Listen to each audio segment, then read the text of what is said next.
السلام علیکم معزز دوستو، آج ہم حضرت ذوالکفل کا ایک عجیب واقعہ سنیں گے۔ مجاہد رحمہ اللہ علیہ فرماتے ہیں کہ ایک نیک بزرگ تھے جنہوں نے اپنے زمانے کے نبی سے عہد و پیمان کیے اور وہ ان پر قائم رہے۔ وہ بہت ہی عادل اور انصاف کرنے والے تھے۔ وہ اپنے قوم میں انتہائی عدل و انصاف کیا کرتے تھے اور ان کا نام یسی تھا۔ جب حضرت یسی بہت بوڑھے ہو گئے تو انہوں نے ارادہ کیا کہ میں اپنی زندگی میں ہی اپنا خلیفہ مقرر کر دوں اور دیکھ لوں کہ وہ کیسے عمل کرتا ہے۔ چنانچہ انہوں نے لوگوں کو جمع کیا اور کہا کہ 3 باتیں جو شخص منظور کرے گا میں اسے خلافت سونپ دوں گا۔ نمبر 1، جو دن بھر روزے سے رہے۔ نمبر 2، جو رات بھر قیام کرے یعنی تہجد کی نماز پڑھے۔ نمبر 3، اور جو کبھی غصہ نہ ہو۔ یہ تینوں شرائط ایک ہی جگہ کرنا بہت ہی مشکل کام ہے، تو اس لیے مجمع میں کوئی بھی کھڑا نہ ہوا مگر ایک شخص جسے لوگ بہت ہلکے درجے کا سمجھتے تھے۔ وہ کھڑا ہوا اور کہنے لگا میں ان شرائط کو پورا کروں گا۔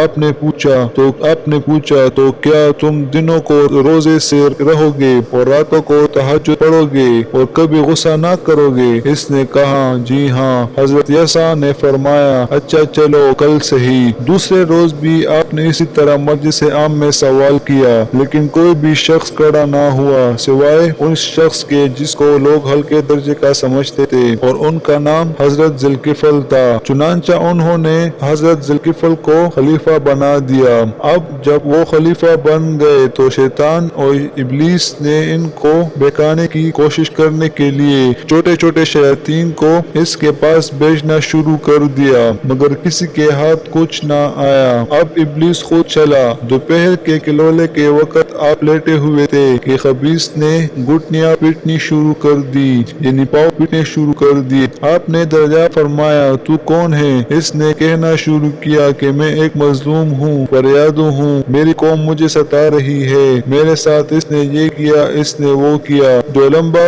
قصہ سنانا شروع کر دیا جو کسی طرح ختم ہی نہیں ہو رہا تھا۔ اسی میں نیند کا سارا وقت چلا گیا اور حضرت ذوالکفل دن رات میں بس اسی وقت ذرا سی نیند کیا کرتے تھے۔ آپ نے فرمایا چلو شام کو آنا، میں تمہارے ساتھ انصاف کروں گا۔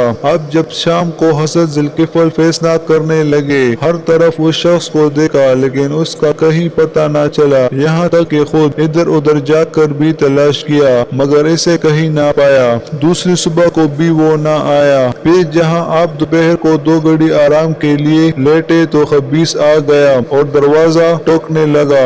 آپ نے کھلوایا اور فرمانے لگے میں نے تم کو شام کو آنے کو کہا تھا، میں منتظر بھی رہا لیکن تم نہ آئے۔ اور وہ کہنے لگا حضرت کیا بتلاؤں، جب میں آپ کی طرف آنے کا ارادہ کیا تو وہ لوگ کہنے لگے تم نہ جاؤ، ہم تمہارا حق ادا کر دیتے ہیں۔ میں رک گیا، پھر انہوں نے اب دوبارہ انکار کر دیا، پھر لمبے چوڑے واقعات بیان کرنا شروع کر دیے۔ تو اسی طرح آج کی نیند کا وقت بھی چلا گیا۔ اب شام کو پھر انتظار کیا لیکن وہ کہیں سے نہ آیا کیونکہ اس کو آنا ہی نہیں تھا۔ پھر تیسرے دن آپ نے آدمی مقرر کیا کہ دیکھو کوئی آدمی دروازے پر نہ آنے پائے، میرے مارے نیند کے میری حالت غیر ہو رہی ہے۔ آپ ابھی لیٹے ہی تھے کہ وہ مردود پھر آ گیا۔ چوکیدار نے اس کو روکا، یہ ایک طاق میں اندر گھس گیا اور اندر سے دروازہ کھٹکھٹانا شروع کیا۔